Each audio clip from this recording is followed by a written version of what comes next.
Now the Lord spoke to Moses, saying, "Speak to the children of Israel, and say to them, when a man consecrates by a vow certain persons to the Lord, according to your valuation, if your valuation is of a male from 20 years old up to 60 years old, then your valuation shall be 50 shekels of silver, according to the shekel of the sanctuary. If it is a female, then your valuation shall be 30 shekels. If it is from 5 years old up to 20 years old, then your valuation for a male shall be 20 shekels, and for a female 10 shekels. If it is from a month old up to 5 years old, then your valuation for a male shall be 5 shekels of silver, and for a female your valuation shall be 3 shekels of silver.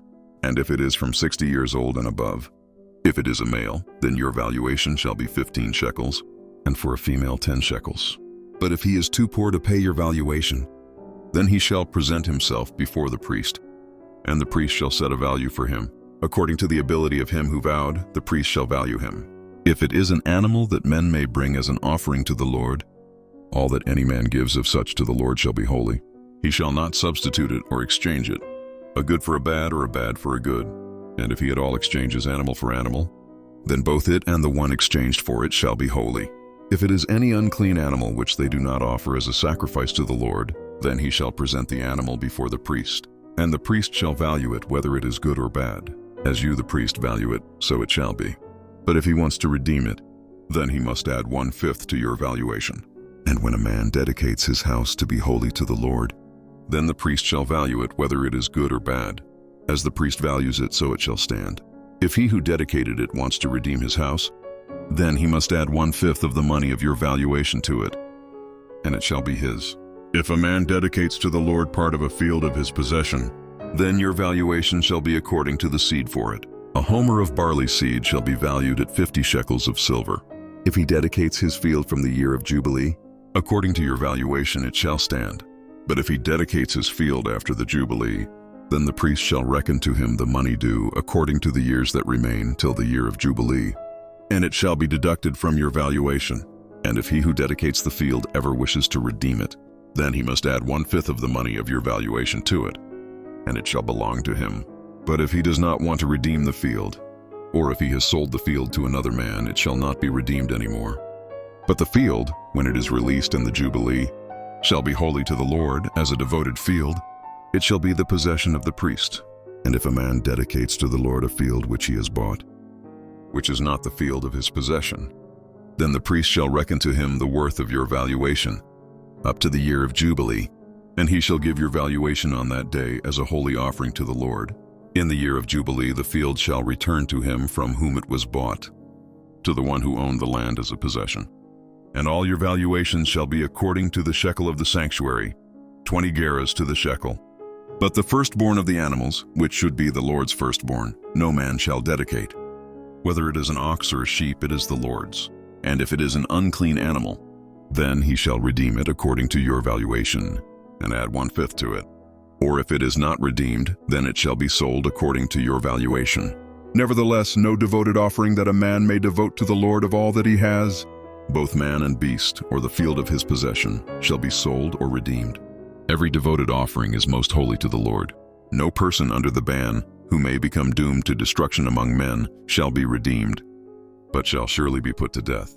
And all the tithe of the land, whether of the seed of the land or of the fruit of the tree, is the Lord's. It is holy to the Lord. If a man wants to redeem any of his tithes, he must add 1/5 to it. And concerning the tithe of the herd or the flock, of whatever passes under the rod, the 10th one shall be holy to the Lord.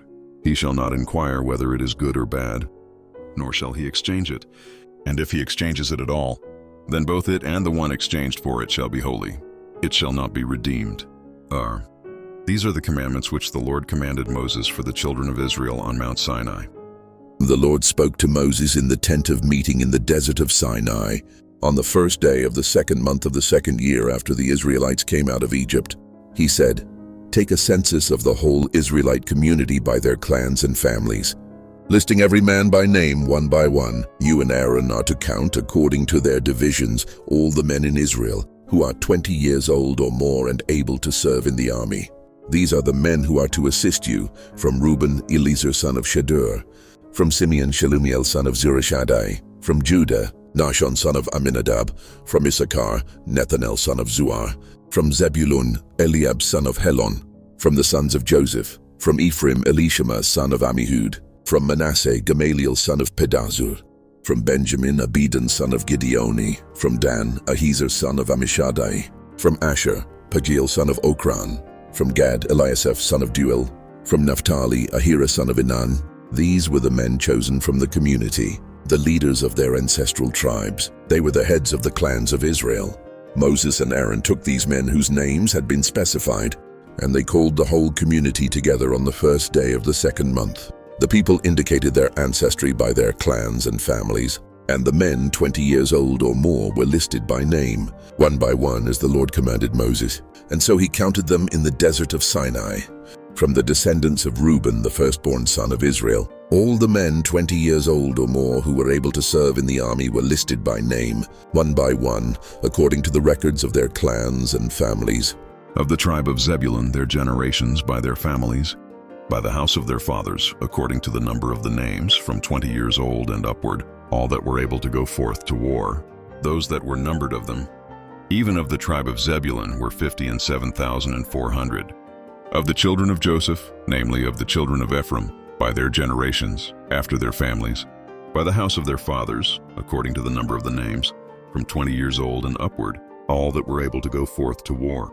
Those that were numbered of them, even of the tribe of Ephraim, were 40,500.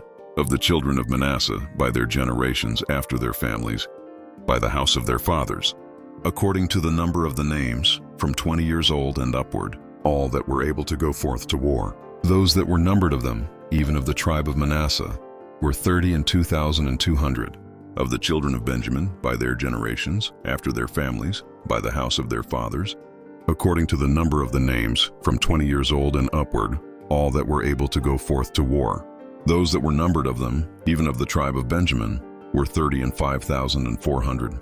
Of the children of Dan, by their generations, after their families, by the house of their fathers, according to the number of the names, from 20 years old and upward, all that were able to go forth to war. Those that were numbered of them, even of the tribe of Dan, were 62,700.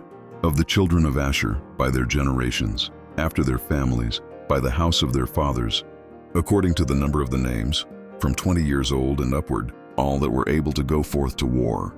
Those that were numbered of them, even of the tribe of Asher, were 41,500. Of the children of Naphtali, throughout their generations, after their families, by the house of their fathers, according to the number of the names, from 20 years old and upward, all that were able to go forth to war. Those that were numbered of them, even of the tribe of Naphtali, were 53,400.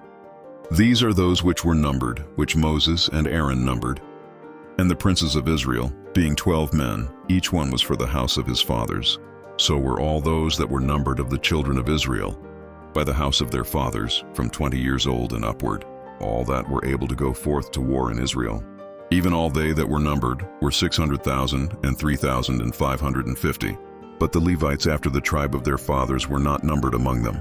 For the Lord had spoken unto Moses, saying, Only thou shalt not number the tribe of Levi, neither take the sum of them among the children of Israel. But thou shalt appoint the Levites over the tabernacle of testimony, and over all the vessels thereof, and over all things that belong to it. They shall bear the tabernacle, and all the vessels thereof, and they shall minister unto it, and shall encamp round about the tabernacle. And when the tabernacle setteth forward, the Levites shall take it down. And when the tabernacle is to be pitched, the Levites shall set it up, and the stranger that cometh nigh shall be put to death. And the children of Israel shall pitch their tents, every man by his own camp, and every man by his own standard, throughout their hosts. But the Levites shall pitch round about the tabernacle of testimony, that there be no wrath upon the congregation of the children of Israel. And the Levites shall keep the charge of the tabernacle of testimony. And the children of Israel did according to all that the Lord commanded Moses, so did they.